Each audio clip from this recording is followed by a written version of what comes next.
Hi, I'm Sandra and today I want to do a pop-up card.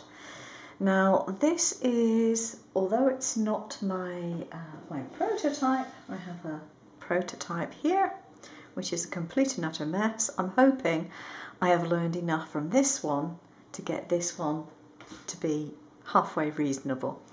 But you know, this is experimentation and I'm new to pop-ups and I'm just trying things out. So I have a selection of things which have been cut out, and you'll notice printed on the back and on the front, and this is why I wanted to do double-sided printing, and that's what my previous videos were on. So that's why I wanted to do the double-sided, because if you have a pop-up card, okay, I can get away with the back piece being uncoloured, but when it comes to the pieces within the card itself, not so easy. So I've got the back side of some rabbits here, and I've actually drawn the front on. There is a knack to doing this kind of printing, and I'm pretty happy with the results that I can now get. But when it comes to doing something which obviously has a different image on the back to the front, I just decided to print off the back part of it and colour the front in myself. I just couldn't be bothered to fuss around anymore. I've had a few problems with my system crashing, and it was just too much aggravation to do a different design for the front than the back. At that point I just gave up. I thought, no, I'm going to see if it works first, see if the actual card works first before messing around with anything else. Right, I have basically an A4 piece of card and it's just folded in half. Now, one of the most important things with pop-up cards is the folding. Fold it, and fold it again. Use your bone folder and don't be scared of it because it needs to be well creased. A well-creased card will behave a lot better than a badly creased one. Now you notice I have some lines on here, and basically all I've done is I took my various elements, and you must make sure that the center line of your element matches up with the center fold of your card, because otherwise it is not going to work. So wherever you have the fold line, be it center or off center or whatever it may be, you need that fold line to be on this fold line. Okay. So all I did was I stood it up, I positioned it as I thought it would probably look okay, and then I took my ruler and I put the first centimetre of the ruler on the edge of the card, and then I could just take that away and just draw a pencil line. Now you notice that it is only on one side. You only need to do it on one side. Doesn't matter if it's the right side or the left side. Just stick to one side. The reason will become obvious. Don't worry. So I have decided that it is probably easiest to start from the front and go to the back. And the other thing that you need to know in the way of positioning, whatever you fold will drop down into the card. When it's closed, will drop down into the card towards the point. Okay, so if I put this on here, when it folds up, it will fold downwards like that. And because of that, you need to make sure that whatever you're putting is going to be contained within the boundary of the card. Okay. Fairly obvious, but it can be missed. Believe me, it can be missed.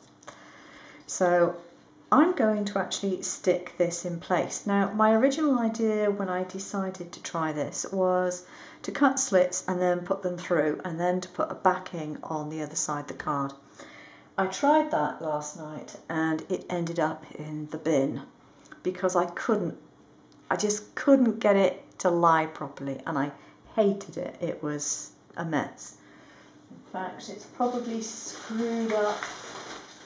Yeah, here we go. I screwed it up because it didn't work as I wanted it to at all.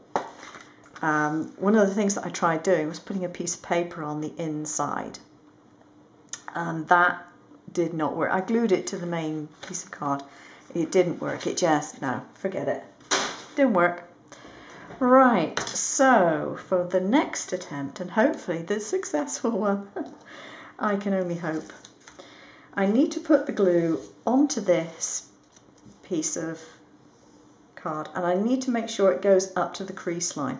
Again, with these, fold them and fold them again. Fold them backwards, fold them forwards.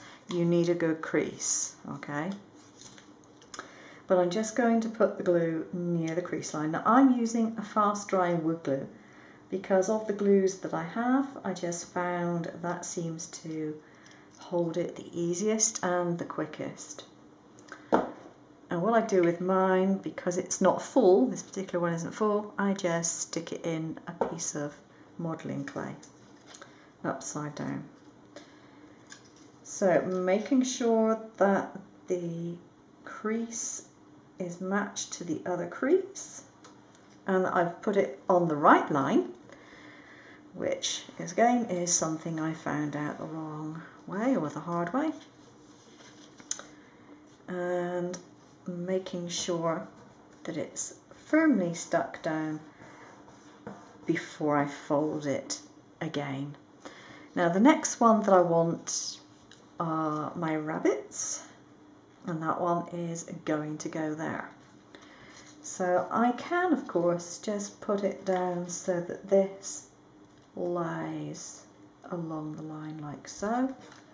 As long as that fold line, that middle bit, is in the middle, then I'm okay. And because I have a small bottle of glue, I can unscrew the top single-handed. Now you do want to make sure that you do the entire stick tab, but you definitely want to make sure it goes to the line. Whoops, I just moved it, because that is the bit that is the most important. Okay, so get that lined up and get that one stuck down.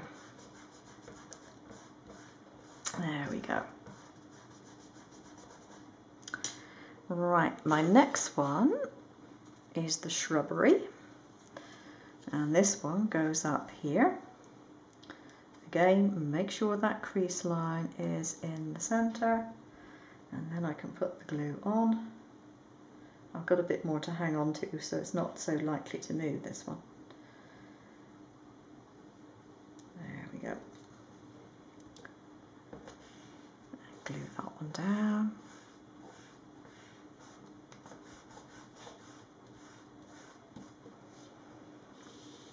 And with this one, I mean, I know that these lines are pretty much going to be okay because of the work that I did beforehand.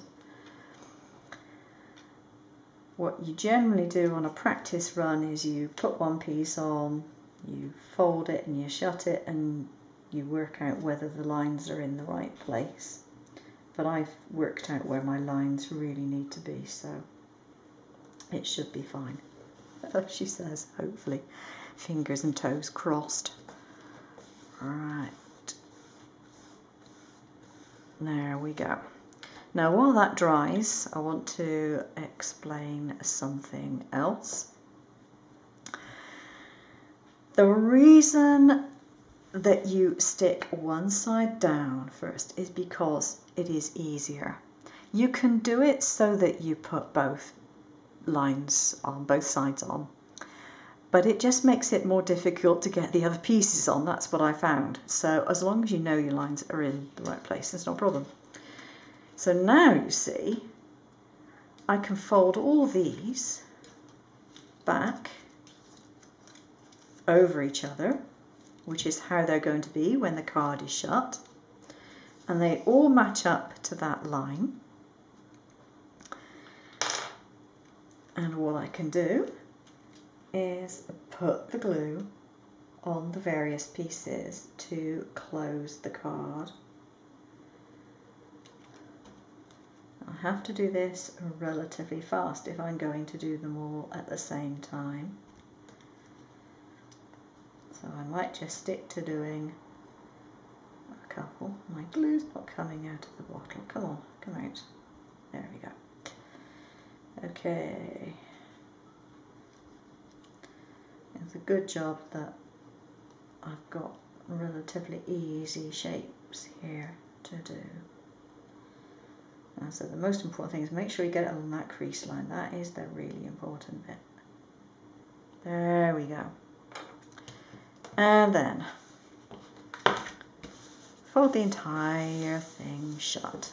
Now I made a right pig's ear of doing this fold when I folded it because I forgot to score it first. But never mind, that's on the back and it's really not going to make that much difference. So, ta-da! It works, you see. That will now open and close. I'll show you this way around. See, it will open and it will close. It will open and it will close. Turn it around the other way so you can see. Open and close. Nothing is sticking out either end, which is always a good sign. So that is the starting point of basically my pop-up card. I have my trees and my sun, and I have my bush and my rabbits and the little bit of grass behind it. And as yet, I haven't quite decided what I'm going to put in here and around the edges. But I'm thinking I might be doing some decorative work around here and possibly some more pop-ups. We shall see. But this is only part one, so we'll just have to wait and see what happens. In case you are wondering, the rabbits I drew myself, and I just, I did them in computing programming stuff, software, that's the stuff. The trees are from Shortcuts a lot, which I actually designed and put in the library myself, or at least Shortcuts a lot put it in the library, but I designed it and sent it to them, so they put it in there. And this sun and clouds and all the rest of it was an image off of Pixabay, which is in the public domain and not copyrighted, so that's fine to use. And I think it just gives the trees a nice little scene to go against. So okay, that's it for part one. I'll be back shortly with part two.